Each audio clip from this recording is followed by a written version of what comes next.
আইবিতে একটা বৈঠক হয়েছিল, সেদিন আমি গুয়াহাটি ছিলাম। আমাদের প্রাক্তন বিধায়ক সাহেব আমাকে ফোন করছিল, তুমি কোথায় আছো, হয়তো উনি গম পাইছিল। ওইখানে বৈঠকে আমাদের বর্তমানে টাইগার এমএলএ ওই আইবিতে এসডিসি ডিসি এসপি উঠে নিজে আমসুর কিছুগুলা নেতা বালি নেতা আইছিল না গো, জাংলার তলে তলে ঘোরাফেরা করছে। ওনাগারে নিয়ে মিটিং করিয়া এই যে মাটি গেল যে মানুষ বসাবো সিদ্ধান্ত। তারপরে 2 দিন পরে আমাদের আরিমারির প্রেসিডেন্ট ছিল রফিক আলী, আছে এখানে রফিক আলী সাহেব, আমি আমার 2 জনে এসডিসি ওসি আর আমাদের গাঁও ডাকছি ডাইগা মানে শামপুর আর্মের যে মানুষ বসা সেই সংক্রান্ত আমার ঘরে অনুমতি সহায় যোগাযোগ করা। তখন আমরা 2 জনে আমাদের প্রাক্তন বিধায়ক সাহেবে কইছে তোমার ঘরে ডাকবো, ওইখানে কিন্তু মাটি সংক্রান্ত ভুলে এই কথাটা স্বীকার করবে না। আর আমরাও যাই ধরে বলছি যে শামপুরে তো কোনো মাটি নাই, গরিব দুঃখীয়া মানুষ থাকে, 1 বিঘা 2 বিঘা 5 বিঘা মাটি, 600 বিঘা মাটি তো নাই। তারপরে আমাদের এই 2 জনকে এই এমএলএ সাহেব এই কথাটা গম পায়, আমাদের আলী আকবর গাঁও সাহেব আছে, কিন্তু আমরা যা বিরোধ করছি এখানে ওসি এসডিসি থাকার পরে বিরোধ করার পরে এই কথাটা এমএলএ গম পায় এসপি রে জানাইছে। দেখেন আমরা আপনার কারো কইছিলাম জান এমএলএ বাড়ি ঘেরাও করে মজিবরের বাড়ি, আমরা কইছিলাম কি গো ওই টাইমে কইছিলাম কি যে মজিবরের বাড়ি যে আমরা ঘেরাও করেন। উনি এসপি রে ফোন করছে, ফোন করিয়া আলিবাড়ি প্রেসিডেন্ট আরো শামপুর প্রেসিডেন্ট গাড়ি ভর্তি করে আমার ঘরের মানুষ পাঠাই দিয়েছে, মোর ঘর ঘেরাও করেছে, মানুষ তার সঙ্গে সঙ্গে আমার ঘরে ফোন করিয়া বহুত ভয় বাবুকে দিছে, আমার অ্যারেস্ট করবো, জেলে ঢুকাবো, বহুত কিছু হ্যারাসমেন্ট হয়েছে। এই হলো আমাদের বিধায়ক মুজিবুর রহমান। বহুত দুঃখের কথা এখন শুনতে আছি ভয় বাবু কি এইখানে আসা মিটিং করে বহুত ভয় বাবু কি দিছে। যদি মানুষের ইডি হবো ভোট না দেয়, এইখানে উচ্চতর যেখানে মাটি আছে ওর ভিতরে গরু খুঁটি। আমি খবর চাই ভয় বাবুকে মাটি তো দেওয়া শেষই করছে, এখন কি ভয় আছে আপনাদের? লজ্জার বিষয় এখনো আমাদের এইখানে দলে দলে মানুষ ইডি হবো জয়েন করে, লজ্জার বিষয়।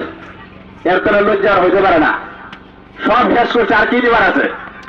যেগুলা মানুষ এসে বসে আরো কমার দিকে হয়েছে, যারা এখানে লোকেল আছে ওনারাও কমার দিকে এখন ওনাদের কমার দিকে যাওয়া পর্যায়ে করে দিচ্ছে। এখন আরো কোনো কিছু করার আছে গো? উনি এখন একটা প্রচার করতেছে যে এই খেরোনি এনসি বগুড়ি বাড়ি এনসি বলে করলে এনসি বৈঠক বাড়ি। দেখেন 2023 একটা আসাম সরকার একটা ক্যাবিনেট হয়েছিল, সেই ক্যাবিনেট একটা সিদ্ধান্ত হয়েছিল, সেই সিদ্ধান্ত যে এনসি গুলা যেগুলা গাঁও আছে সারা আসাম সব সার্ভে করে নন ক্যাডাস্ট্রাল বলে গাঁওগুলা রেভিনিউ গাঁও করবো, সেটা ছিল আসাম সরকারের সিদ্ধান্ত। কিন্তু এই জুঠা বিধায়ক বেলগেজি বিধায়ক এই বিধায়ক আপনার এখানে বলতেছে ভয় বাবুকে দিতেছে যে আমি এই মাটি সার্ভে করাইতেছি, জরিপ করাইতেছি, কেউ যদি কংগ্রেস করে তাহলে ওনার ঘরে উচ্ছেদ করে দিয়ে হবে, কোনোদিন পারবো না, একদম মিশা কথা। আমরা জানি এটা হলে আমরা ঘরে গাঁয়ের মানে চর্চা করে মানুষের সহজ সরল পাওয়ার জন্য এরা ভয় বাবু দিতে, এটা একদম মিশা কথা। এই যে এনসির কথাটা যেটা এটা আমি স্পষ্ট করে দিলাম কথাটা, এটা সরকারের সিস্টেমে একটা সার্ভে সারা আসাম হইতেছে 400-500 কথাটা গাও। এই যে ভয় বাবুকে দিয়া অমুক করো তমুক করো কিছু করা হবো না। এখন এরকম আছে আমরা আসবো, আজা কিন্তু কিছু টাকা পড়েছে, এখন 6 মাস আছে, 3 মাস বান বানিয়ে যাবো, তারপর ওনারা আবার আসবো। তাহলে আপনার কাছে অনুরোধ রাখি প্রশ্ন করবেন শহরের মানুষ অন্যায় কি করছিল। এই যে বঙ্গল নদী পার হয়ে জাম্পিং হয়ে আছে শামপুর আইমারিতে যায়, এই যে গরিব দুঃখীয়া মানুষ যাচ্ছে 100 বছর 70 বছর 50 বছর বসবাস করতেছে, এই মানুষগুলো যে উচ্ছেদ করে দেওয়া হলো, যে অন্য মানুষগুলো যে বসাইলে হলো, কিসের কি লাভ, কত কোটি টাকা উঠে গেছিল সেই প্রশ্নটা আমরা করবেন যখন ইডেনের নেতারা লম্বা লম্বা ভাষণ মারবে। হ্যাঁ আপনারা প্রশ্ন করার খাবার সেটা তোমরা কত কোটি টাকা নিয়েছিল বিজনেস কি আছে না, ওনারা ভাষণ মারে আইসাই একটা ভাষণ আরম্ভ করবো কংগ্রেসের 70 বছর কিছু করলো না।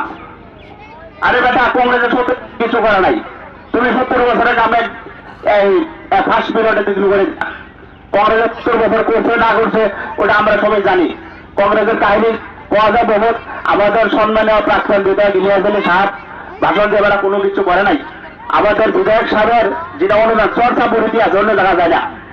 এরকম আমাদের সময় দিনে ডাকাইতে হয়েছে, মার্ডার হয়েছে, বহুত কিছু হয়েছে, সেইটা দিয়ে লক্ষ্য রেখা এই চর্চা পরি শান্তির জন্য একটা বৃহৎ একটা অনুদান দিছে। সেটা কি জানেন কি রাইস? এই থানাটা দিছে।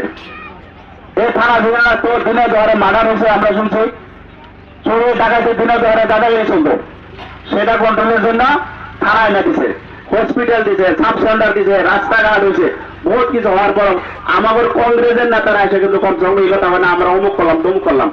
কংগ্রেসের শান্তি, দেশের যেটা পরিস্থিতি বর্তমান